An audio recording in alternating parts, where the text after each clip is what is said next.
Next देखते हैं kinetic isotopic effect. E2 reaction में kinetic isotopic effect, kinetic isotopic effect. Kinetic isotopic effect इससे पहले भी आ चुका है। अगर मैं कोई एटम चेंज करूं उसके आइसोटोप से तो रेट ऑफ रिएक्शन पे जो इफेक्ट आता है इसको कहते हैं काइनेटिक आइसोटोपिक इफेक्ट। या सिंपली हाइड्रोजन को अगर मैं रिप्लेस करूं ड्यूटेरियम से, ठीक है, तो उस केस में रेट अगर चेंज हो रहा है तो काइनेटिक आइसोटोपिक इफेक्ट फॉलो हो रहा है। कितना रेट चेंज होगा, जैसे फॉर एग्जांपल ड्यूटेरियम, हाइड्रोजन को अगर मैं ड्यूटेरियम से रिप्लेस करूं तो उसको कहते हैं ड्यूटेरियम काइनेटिक आइसोटोपिक इफेक्ट। इसको मैं क्या कहूँगा, deuterium kinetic isotopic effect is equal to, एक बार मैं रिएक्शन करता हूं जिसके रिएक्टेंट में हाइड्रोजन एटम्स प्रेजेंट है। सेकेंड टाइप में रिएक्शन करता हूं जिसमें ड्यूटेरियम एटम प्रेजेंट रहेगा रिएक्टेंट में, ठीक है। तो यहाँ पे आता है ये KH/KD rate when hydrogen atom is present in reactant, and KD क्या है, rate of reaction when deuterium atom is present in reactant. जैसे एक रिएक्शन देता हूँ, इसमें रिएक्शन कुछ इस वे में है। बेंजीन रिंग दी है CH2CH2Br, इसकी reaction in presence of ethoxide ion, ethanol कर देता हूँ सॉल्वेंट। E2 रिएक्शन होगी इथॉक्साइड इथेनॉल। तो इसमें प्रोडक्ट तो क्या फॉर्म होगा, प्रोडक्ट अपना फॉर्म हो जाएगा, इधर आएगा CH, यहाँ से हाइड्रोजन रिमूव हुआ, यहाँ से ब्रोमीन रिमूव हो गया, इधर आ जाएगा CH2। साथ में चाहे तो इथॉक्साइड ने हाइड्रोजन रिमूव किया है तो ETOH plus Br minus. Same reaction में करता हूँ, यहाँ के हाइड्रोजन जो एटम है जो रिमूव हो रहा था उसको मैं रिप्लेस करता हूँ ड्यूटेरियम से। यहाँ पे मैं कर देता हूँ CD2CH2Br। बाकी ये सब कुछ सेम ही है। प्रोडक्ट क्या बनेगा, बेंजीन का बेंजीन, यहाँ पे क्या आएगा C, एक ड्यूटेरियम रिमूव हो गया, ठीक है, यहाँ पे आएगा CD double bond CH2।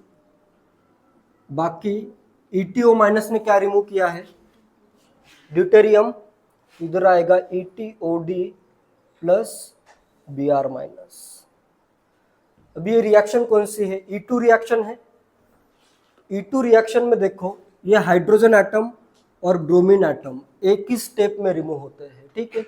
Similarly यहाँ पे क्या होगा, ये ड्यूटेरियम एटम और ये ब्रोमीन एटम साइमल्टेनियसली क्या हो जाएगा, रिमूव होगा। ये क्लियर है सबको।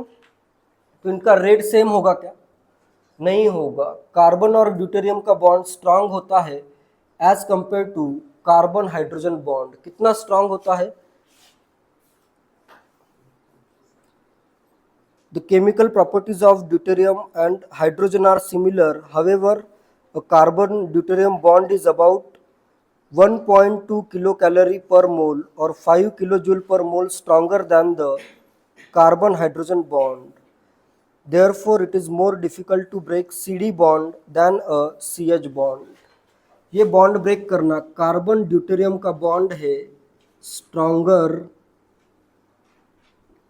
Then carbon hydrogen bond by about 1.2 kilo calorie पर मोल या नियरली 5 किलो जूल पर मोल। तो ये बॉन्ड ब्रेक करने के लिए मुझे ज़्यादा एनर्जी लग रही है। कौन सी रिएक्शन फास्ट होगी, फर्स्ट या सेकेंड? फर्स्ट रिएक्शन, KH वाली जो रिएक्शन आ रही है, मतलब रेट कांस्टेंट किसके लिए ज़्यादा आएगा, फर्स्ट रिएक्शन के लिए। इसको मैं कहता हूँ KH। इस रिएक्शन का रेट कांस्टेंट कितना है, KH है। इस रिएक्शन का रेट कांस्टेंट कितना है, Kd है।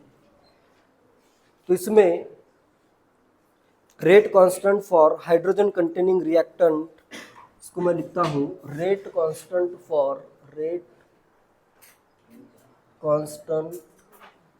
For hydrogen containing reactant.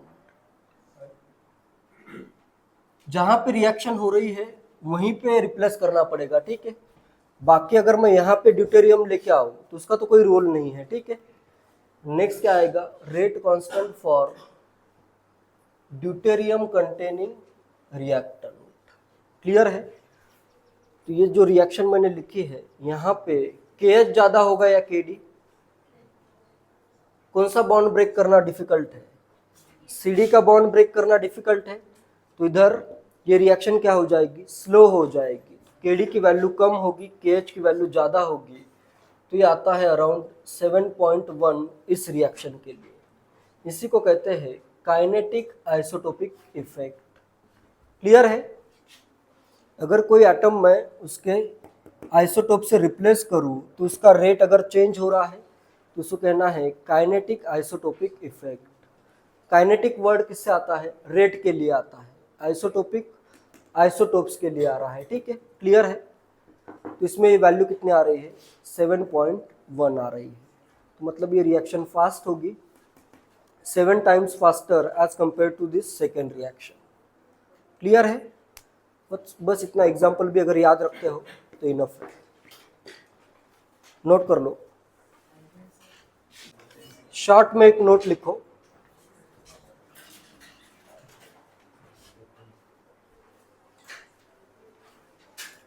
As CH और CD बॉन्ड, एज CH और CD bond is broken,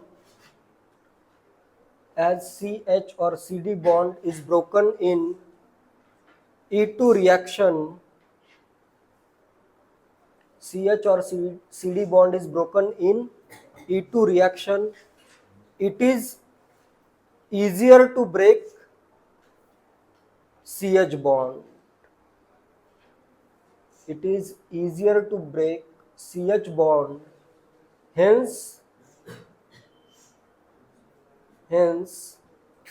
KH is higher than KD. Hence KH is higher than KD. Reason भी clear है।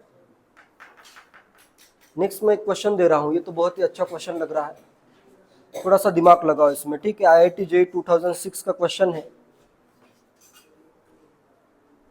Column 1 में कुछ reactions दी है, कॉलम 2 में उसका टाइप तुम्हें फाइंड करना है। अब तक अपन ने जो क्वेश्चन किए हैं उससे बिल्कुल डिफरेंट है, पूरा दिमाग लगाओ।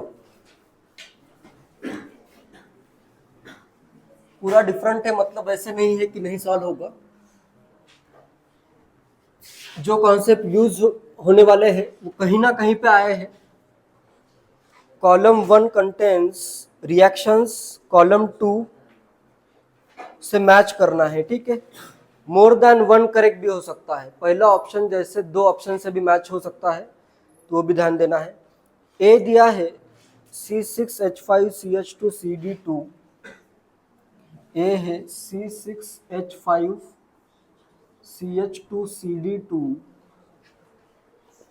ठीक है। सब रिएक्शंस मैं लिख देता हूं।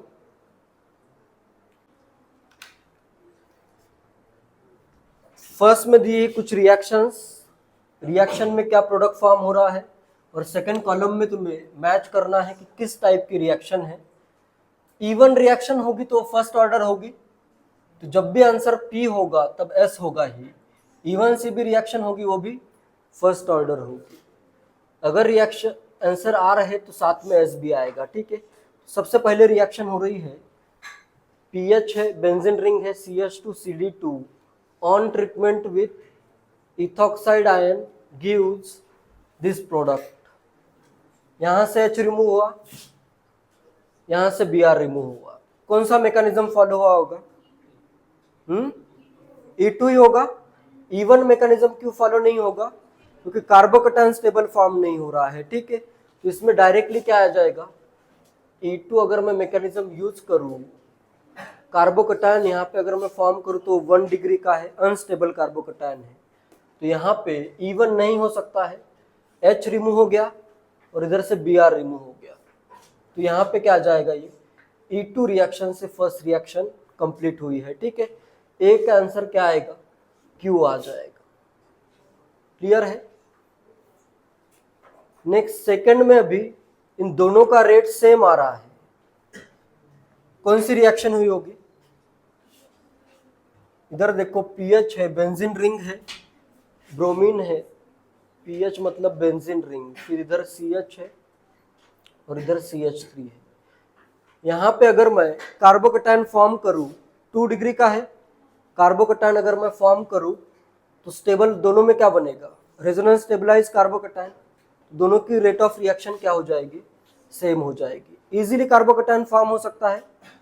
2 डिग्री का रेजोनेंस स्टेबलाइज कार्बोकटायन इसमें भी फॉर्म हो रहा है, 2 डिग्री का रेजोनेंस स्टेबलाइज कार्बोकटायन इसमें भी फॉर्म हो रहा है, CD3।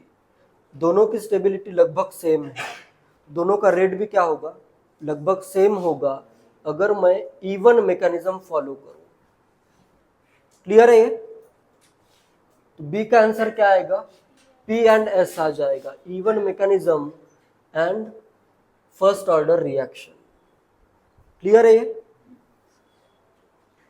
थर्ड क्वेश्चन में बताओ कौन सा मैकेनिज्म फॉलो हुआ होगा। E2 अगर होता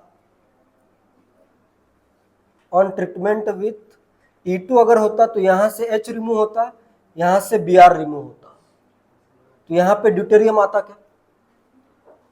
E2 अगर मैकेनिज्म फॉलो करोगे, इसमें अगर मैं E2 फॉलो करूं, रिएक्शन में लिखता हूं PH है, CH2 CH2 Br है। सिंपली मैं E2 अगर मैकेनिज्म फॉलो करूं, यहां से हाइड्रोजन रिमूव करता हूं, यहां से ब्रोमीन, तो प्रोडक्ट क्या बनेगा, PHCH double bond CH2। Product क्या बन रहा है, PHCD डबल बॉन्ड CH2। तो इधर E2 तो मैकेनिज्म पॉसिबल नहीं है, E1 पॉसिबल है क्या, अनस्टेबल कार्बोकेटायन बन रहा है, E1 भी पॉसिबल नहीं है। क्या आएगा आंसर, E1CB पॉसिबल है। इसमें देखो अगर मैं इसका कॉन्जुगेट बेस फॉर्म करूं, यहां से मैं हाइड्रोजन रिमूव कर देता हूं, ठीक है। E1CB में क्या होता है, पहले बनता है कॉन्जुगेट बेस, फिर कॉन्जुगेट बेस वो कार्बोनाइन के इलेक्ट्रॉन ऐसे शिफ्ट होते हैं, फिर लिविंग ग्रुप लीव हो जाता है। क्लियर है। तो यहाँ पे अगर मैं यहाँ से एक हाइड्रोजन रिमूव कर देता हूँ, ठीक है, यहाँ पे मैंने हाइड्रोजन रिमूव किया, इसकी रिएक्शन में करता हूँ इथॉक्साइड ETO माइनस के साथ। किस लिए कर रहा हूँ, ये हाइड्रोजन रिमूव करने के लिए, ठीक है। तो इधर क्या बन जाएगा, PHCH माइनस, यहीं से रिमूव होगा, बीटा वाला जो हाइड्रोजन होता है वही रिमूव करना है एज अ प्रोटॉन। नेक्स्ट क्या आएगा इधर, CH2Br। नेक्स्ट मैं क्या कर रहा हूं, इसकी रिएक्शन में करता हूं, इस एनायन, इस बेस की रिएक्शन में करता हूं C2H5OD के साथ, इसका D प्लस मैं इसको देता हूं, तो वापस से क्या बन जाएगा, इथॉक्साइड आयन बन जाएगा। इसका ड्यूटेरियम मैं इसको दे देता हूं, तो प्रोडक्ट क्या बना, एक तो प्रोडक्ट बनेगा PHCHD CH2Br। क्लियर है। वापस से मुझे क्या करना पड़ेगा, अभी ये हाइड्रोजन रिमूव करना पड़ेगा, ठीक है। ये हाइड्रोजन मैं रिमूव करता हूँ, H प्लस रिमूव कर देता हूँ, ठीक है। तो इधर आया PHCD minus CH2Br। Conjugate base form करना पड़ेगा, तभी यहाँ पे ड्यूटेरियम आ सकता है, ठीक है। नेक्स्ट ये इलेक्ट्रॉन इधर शिफ्ट, Br यहाँ से रिमूव हो गया, तो अपना प्रोडक्ट बन गया PHCD डबल बॉन्ड CH2। तो C में कंपलसरी कौन सा मैकेनिज्म फॉलो करना पड़ेगा, E1CB, तभी ये प्रोडक्ट आ सकता है, नहीं तो ये प्रोडक्ट नहीं आ सकता। क्लियर है। E1CB है तो आंसर क्या आएगा C का, RSB आएगा साथ में, क्योंकि वे भी यूनिमोलिकुलर रिएक्शन है। C का आंसर आ जाएगा R एंड S। IDS क्या होता है इसका, B का answer P and S, A का आंसर Q। E1CB का रेट डिटरमाइनिंग स्टेप क्या होता है, ये रिमूवल ऑफ प्रोटॉन होगा या फिर ये इलेक्ट्रॉन का ट्रांसफर इधर हो रहा है, ये होगा इलेक्ट्रॉन का ट्रांसफर। ये जो स्टेप है इसमें रेट डिटरमाइनिंग स्टेप है, ठीक है। इससे अपना प्रोडक्ट बनेगा PH CD double bond CH2, ये अपना RDS होता है, ठीक है। रैपिड रिमूवल ऑफ प्रोटॉन होता है, प्रोटॉन जल्दी से रिमूव हो गया। फिर इस स्टेप में क्या इन्वॉल्व है, सिर्फ सबस्ट्रेट इन्वॉल्व है, इसलिए रेट किस पे डिपेंड करता है, ओनली कॉन्सेंट्रेशन ऑफ सबस्ट्रेट, इसलिए यहाँ पे आता है E1CB। क्लियर है? कुछ पूछना है पूछो। और लास्ट वाला, ये फास्ट रिएक्ट हो रहा है एज कंपेयर टू ये, कौन सा मैकेनिज्म यूज होगा, E2 मैकेनिज्म यूज होगा। काइनेटिक आइसोटोपिक इफेक्ट का यूज किया गया है इधर आ जाएगा E2 मैकेनिज्म। इधर देखो अपना PHCH2CH2Br है, PHCD2CH2Br। CH का बॉन्ड ब्रेक करना इजी, इसलिए फास्ट रिएक्ट हुआ। CD का बॉन्ड ब्रेक करना डिफिकल्ट, इसलिए स्लो रिएक्ट हुआ। मैकेनिज्म इसका क्या होगा, E2 आ जाएगा। क्लियर है? तो डी का आंसर होगा Q। इसमें सबसे ट्रिकी यही है C वाला, क्योंकि इसमें इधर D दिया है। क्लियर है?